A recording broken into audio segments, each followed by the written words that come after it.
Hello y'all on YouTube, this is Rob with Rob's Nerdy Knives. Today we have a very special part 3 of 3 unboxings, something from Mr. Eddy via the Mind of Milton. We're going to be looking at one more knife that he sent me. I've already had a chance to check out a Keeling Custom and a Tasca Tools knife. Wow, just crazy stuff, Mr. Eddy.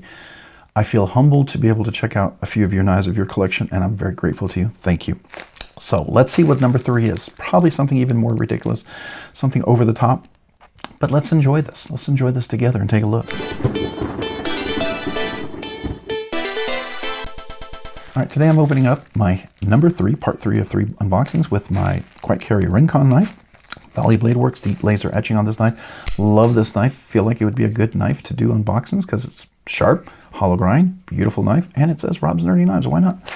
All right, let's get into this guy. Okay, oh, we have a Hypercut, a Cretin. Oh, this is the one I've been wanting to check out. Okay, I gotta tell you, at Blade Show, I saw a Cretin that they had. It was so gorgeous.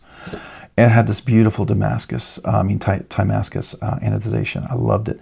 It would have been my one purchase. That's it. And probably wouldn't have purchased any of the other knives that I got, nor would I have purchased my recent Super Grail acquisition if I bought that. But I didn't do it. And I walked away, looked around, came back, and it was gone. Well, of course it was gone. It was probably best because I got a chance to check a bunch of other knives out, and I got some giveaway stuff, so that's cool.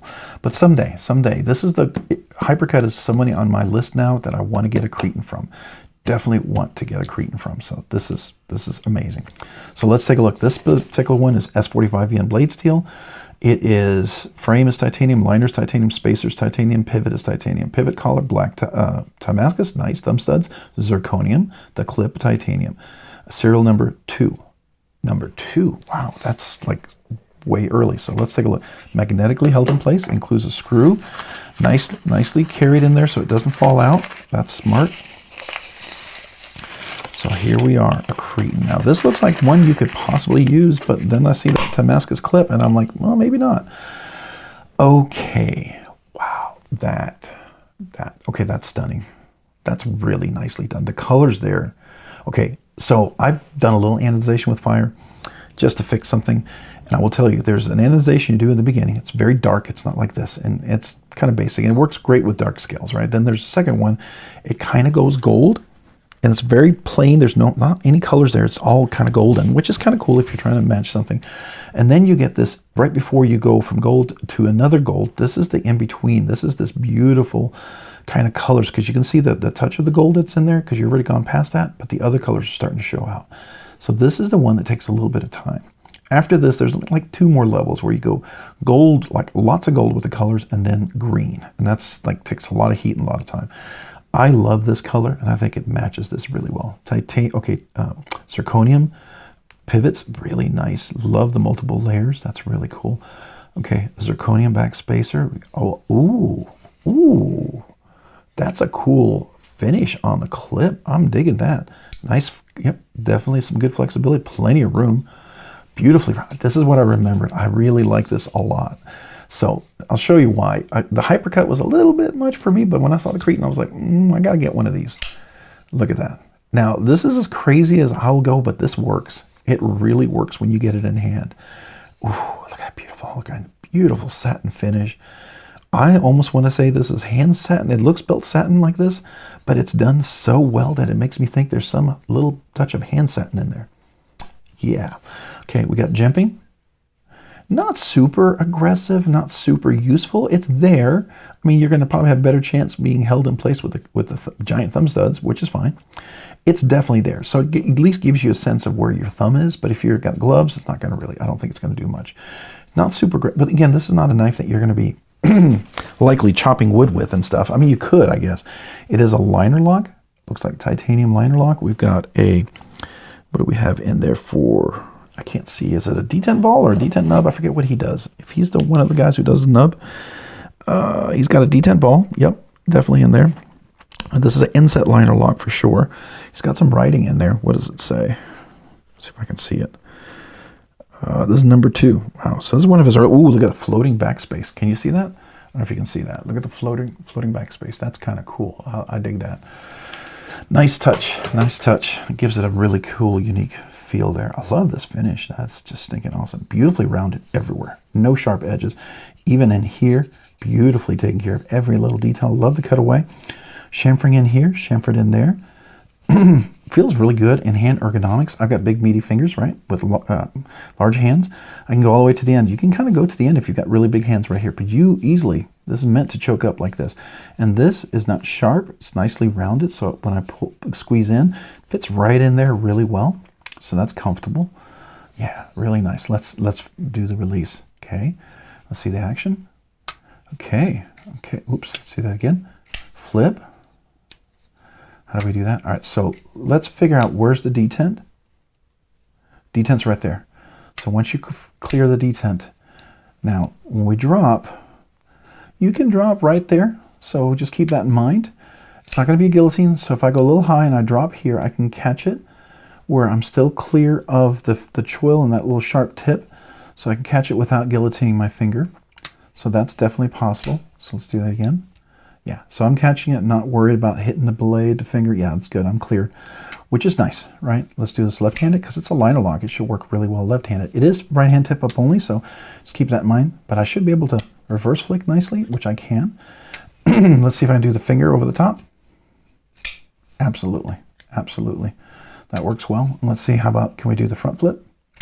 Absolutely, absolutely. All right, now, hold on. All right, so as long as I'm putting my finger in there, pushing in, yeah, I thought I was detecting lock stick, but I'm not. Yeah, it's fine.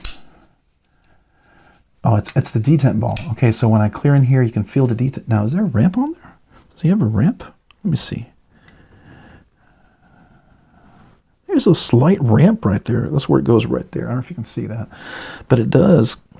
So you can see that typically when you see how it goes down like this. See how there's a little transition? It's not a jump, but you can see how I can go down slowly, up and down slowly. That's because it's a small ramp. It's not a huge ramp. Some ramps are going to be very subtle, but it's nice. Dead nut centered, beautiful action. No blade play. I believe these, I'm pretty sure when I was talking to the guy, these are in Skiffs. I did get to interview him there at Blade Show. He was one of my interviews, which was really a joy to get to talk to him about it. Or did I? Did I not get to interview him? Oh, I meant to interview him and I never did. Dang it. Yeah, I got talking too much to him and I got distracted. That's what happened at this Blade Show. I talked a lot more, met a lot more people. Didn't get as many interviews. I got some quality interviews, I will say. They were good interviews, but I got quality time to meet and talk to this guy for sure. Or did I interview? I can't remember now. I'm sorry, guys. But I really loved the knife he had. He had this Damascus scale, and it had been anodized in a way that was kind of an orange sort of a color that was just unique, very unique, like a pastel, almost Monet, Renoir type of painting kind of a color. I thought that was really cool. And the thumb studs work really well. I mean, they're low. Now, they are going to be in your cutting path for sure. So if that's a big deal, keep that in mind, right? I don't know if he ever does any fullers, because a little fuller here would be really cool. I think a fuller would work really nice if he ever considers that. That would be a really cool thing. Maybe I can ask him about that. Maybe he's done it. I don't know. Maybe he doesn't like fullers, but maybe he might consider it. But a little fuller right there.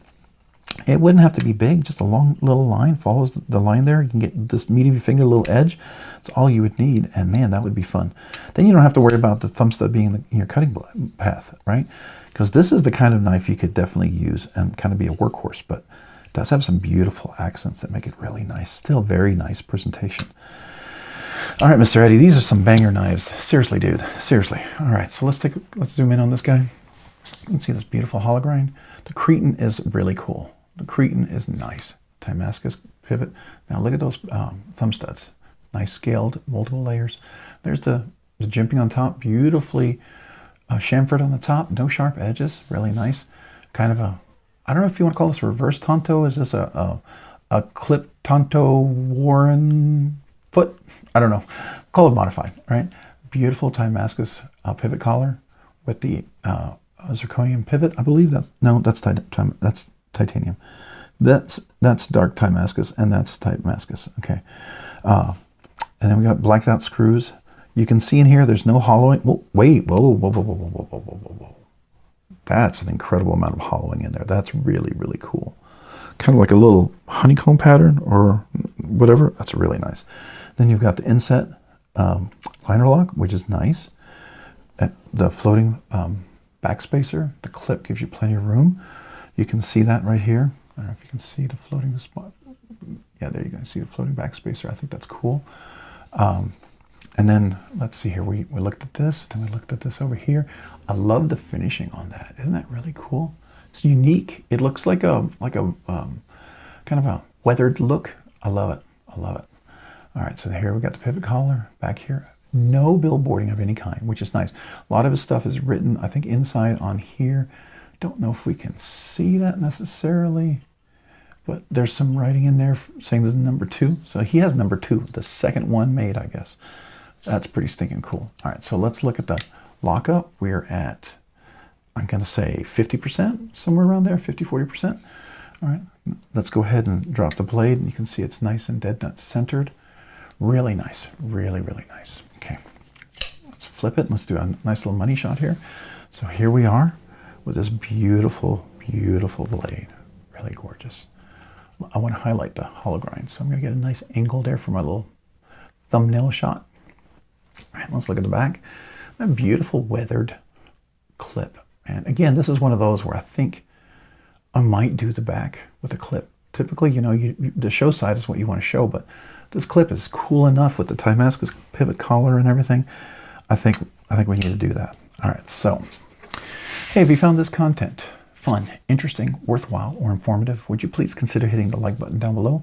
If you've already hit that like button down below, maybe consider hitting the like button. Oh, I'm sorry. What am I saying? Hit the like button down below. If you've already hit the like button, maybe consider hitting the subscribe button down below. Subscribing and liking the videos, it really helps me out. It does. It allows me to produce more content, do more things, ultimately do more things for you guys. So thank you. Thank you for everybody out there who watches the videos, enjoys the content, is part of the community, who's just there. Thank you. I appreciate you guys so, so very much. If you haven't already, maybe also consider hitting the notification button down there below as well. You can be notified of future content like this and other videos. And a big shout out to my channel members. I appreciate you guys so very much. You guys do 2 amazing things for me, right? 1, you encourage me like a workout buddy. I don't do this full-time, I'm part-time, so thank you for that. And 2, because of your generous support, your generosity in the memberships, you allow me to do things sooner than I thought I would be able to. 1, I'm able to do weekly giveaways. Thank you to you guys. I wouldn't be able to afford those every week. The other thing is I can check out amazing knives, like the 3 knives I've just, part 3, this is part 3, so hopefully you saw part 1, part 2, but the 3 knives I just checked out from Mr. Eddy, this is not cheap to ship back. It's going to cost me a lot of money. If I did this on my own dime, completely, I would not be able to do giveaways for like a month or 2, right? Because this is going to cost money to ship back. Trust me, it's big insurance. So I appreciate you guys, and I thank you for that. And the other thing is, you know, it means the world to me. It really does. It means the world to me that you encourage me and to continue to check out all this stuff. So I want to do 2 exclusive things for you. One thing I want to do is a once a month members exclusive giveaways for my members. Something better than the budget banger I give away every week. Usually between $100 and $300, something really nice, a knife that you would enjoy receiving or giving as a gift. So I want to do that for you channel members. And then 2, brand new channel members, I'd love to mail you a channel sticker and a thank you note. So as long as you're currently actively a channel member, you've never received a channel sticker or asked for a channel sticker, email me with your name and address. I'd love to mail you a channel sticker. And that goes for all brand new channel members, but it can apply to current channel members who just never asked, or channel members who were channel members and then became channel members again. It would apply to all of you. If any of you want a channel sticker, just email me with your name and address. I'd love to have you. And if any of you guys thought, hey, I'd like to become a channel member, I'd love to get a sticker, I'd love to have a chance for the giveaway, would love to support the channel. Thank you if you want to, but please don't ever feel obligated to. Only do it because you want to. But if you do, I'm humbled and I'm grateful. If you want to know how, check out the description down below. I have a link for 3 different tiers. Would love to have you at any tier. Seriously, any tier, I'd be honored. If you haven't already, check me out on Instagram at robs_nerdy_knives. Again, that's on Instagram at robs_nerdy_knives. Thanks so much for watching. Have a great day and a great week.